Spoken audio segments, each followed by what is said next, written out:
الله أكبر كان مويه إن دمتان أما قرمنا بدو إن دميسان صار كديار ومتهين هدم الأصنام قرمنا بدو وإن دميسان إنه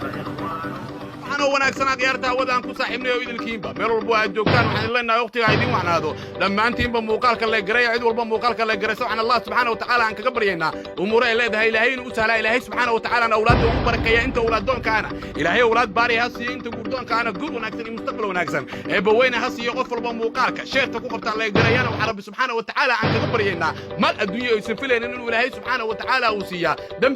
بيقوالد كذا يبو لا فرب سبحانه وتعالى أنا وكعز ما جنة الفردوس الأعلى حاسدك وعن لنا هو من شر حاسد إذا حسد على حاسد لا يفلح بإذن الله الكريم وحكود بيني هوجي خسارة رب سبحانه وتعالى وحن ديسنا إن أنت حنوصن إنه إلهي حنونك أخذ القضاء عفمان وقبض لا أمد الصوماليين مرور بيجوكتني رب سبحانه وتعالى عصيه قرقار كيسي نسر كيس لما أنت لنا أمورها لأنها إلهي نسهله اللهم لا سهل إلا ما جعلته سهلا فاجعل أمورنا وأمور المسلمين كلها سهلة ورقور بوي نقصو قارية صوماليا يا شيخ جايين مانتا ور اسمي دامنا اللي قد لي أسكر كترسن عيدا مدى مريكانكا إسرائيل يكون جيران يقولوا عيدا ما كترسن دولة صوماليا هذا محي أرنتاسي أي كيرا دين دقال يعني دقاق على شباب محي سكتري دولة صوماليا يقولوا دولة مريكانكا حل مريكانكا مدوينكي وقدام بي دقيمة عن لوم الدين اللي بيكسرين أسكرت إسرائيل مريكانكا حل أمنستي انترناشونال أكو إذا سيد ديارتها مريكانكا صوماليا دقيمة جيستا إن أي بيكسران ضد بانو شعب أو وحبق قلب سنين كواسو كدلين قنفرة صوماليا dagaalyahanada dhaqdhaqaaqa al-shabaab ayaa weerar ismiidaaminah iyo waliba weerar loo adeegsaday madaafiic ku qaaday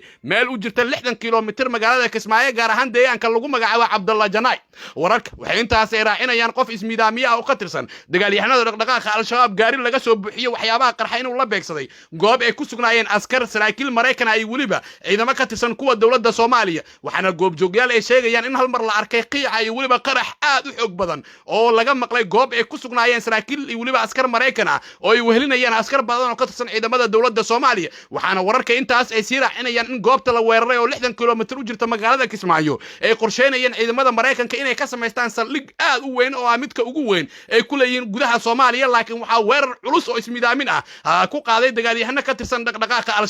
al-shabaab ayaa warbaahinta taageertay waxay ku baahiyeen warar qoraal ah oo ay ka soo saareen weerarka isqarxinta ah ee maanta galinkii dambe ee la beegsadeen askarta iyo waliba saraakiil ka tirsan Mareykanka oo ku sugnaa duleedka magaalada Kismaayo gaar ahaan halka 60 kiiloomitir u jirta magaalada Kismaayo ee xarun goboleedka Jubbada Hoose war rasmi ah oo ka soo baxay dagaalyahanada dhaqdhaqaaqa al-shabaab ee xiriir kala leh ururweynaha al-qaacida ee ka dagaalama Soomaaliya iyo dalalka geeska Afrika ayaa waxay ku sheegeen in 16 askari oo ka tirsan ciidamada Bangarafta ee Mareykanka hoostaga ee Soomaalida ah ay ku dileen weerarkaasi ismiidaaminta 12 kalena ay ku dhaawaceen waa sida lagu sheegay warmurtiyeed ka soo baxay dagaalyahanada dhaqdhaqaaqa al-shabaab sidoo kale waxay warmurtiyeedkooda ay ku sheegeen in sargaal sare oo ka tirsan ciidamada Mareykanka ay ku dileen ay ku dhaawaceen weerarkaasi afar kamid ah askarta Mareykankana ay ku dhinteen weerarka ismidaaminta ay ka geysteen duleedka magaalada Kismaayo ee xarun goboleedka Jubbada Hoose waa sida ee dagaalyahanada dhaqdhaqaaqa al-shabaab ay ku sheegeen warmurtiyeedkooda dhanka kale afayeen u hadlay maamulka Jubbaland ayaa wuxuu sheegay in ugu yaraan 3 askari oo ka tirsan ciidamada dawladda ay ku dhinteen weerarkaasi sargaal sare oo ka tirsan Mareykankana uu ku dhaawacmay sida uu sheegay Cabdiqani Xasan oo afayeen u hadlay maamul goboleedka Jubbaland isla markaana wareysi siiyay telefishinka caalamiga ee Al-Jazeera ayaa daabacday in sargaal sare oo ka tirsan ciidamada Mareykanka isla markaana ahaa qabiil xagga militariga lagu dhaawacay weerarka ismiidaaminta ee dagaalyahanada dhaqdhaqaaqa al-shabaab ay ka geysteen duleedka magaalada Kismaayo afayeen dawladda ka tirsan ayaa wagaalada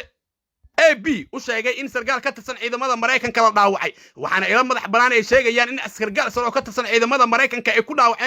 dhaawaceen weerarka ismidaaminta ee dagaalyahanada al-shabaab ay ka geysteen duleedka magaalada Kismaayo halka ugu yaraan la sheegayo in ku dhawaad 3 askari oo Mareykan ah weerarkaasi waxyeelo ay ka soo gaartay walow al-shabaab ay sheegayaan in 3 askari ay dhinteen ila madax banaan ayaa xaqiijinaya in qaraxa ismidaamintu uu ahaa mid aad u weyn isla markaana al-shabaab si weyn ay u soo qorsheeyeen weerarka maanta ay ku qaadeen tuulada Cabdalla Janaay oo 60 kiiloomitir u jirta magaalada Kismaayo ee xarun goboleedka Jubbada Hoose saraakiisha iyo waliba askar ka tirsan ciidamada Mareykanka ayaa saaka aroortii hore booqanaysay gudaha magaalada Kismaayo laakiin waa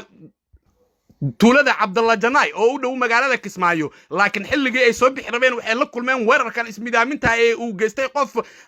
soo midaamiye oo ka tirsanaa dagaalyahanada al-shabaab haddaba wixii warkan ku soo kordha halkan ka daawo sidaad u heshid wararkii ugu dambeeyay ee Soomaaliya iyo waliba xogaha sirta ah ku soo biir page-keena lana wadaag saaxiibadaada